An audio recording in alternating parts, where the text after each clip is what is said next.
6 দিন আগে এই মহিলাকে বিভিন্ন সন্ত্রাসী জিম্মি করে অস্ত্রের মুখে দেহ ব্যবসা করার জন্য অথবা তাদের সাথে চলার জন্য, কিন্তু ওইখান থেকে আমি 999 ফোন দিয়ে প্রশাসনিক সহযোগিতা নিয়ে তাকে উদ্ধার করার পরের দিনে তার সিন্ডিকেটে আমার যে শত্রু বাহিনীগুলা তারা প্রশাসনের কাছে আমার নামে অভিযোগ দেয় যে আমি নাকি তাকে হয়রানি করছি, কিন্তু প্রশাসন তো জানে আমি প্রশাসনের সহযোগিতা নিয়ে তাকে উদ্ধার করেছি সন্ত্রাসী বাহিনীর হাত থেকে।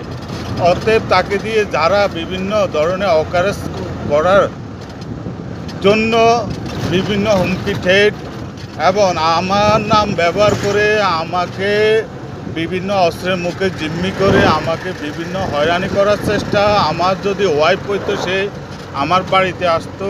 অতএব আমি তাকে উপকার করার চেষ্টা করেছি, কিন্তু ক্ষতি করার কোনো সময় চেষ্টা করি না। অতএব তার হাজব্যান্ড আরজু গিয়াসউদ্দিন মাওলানা তার উপরে সন্ত্রাসী নির্মম হামলা করে আমাকে প্রশাসন দিয়ে ঘায়েল করার চেষ্টা।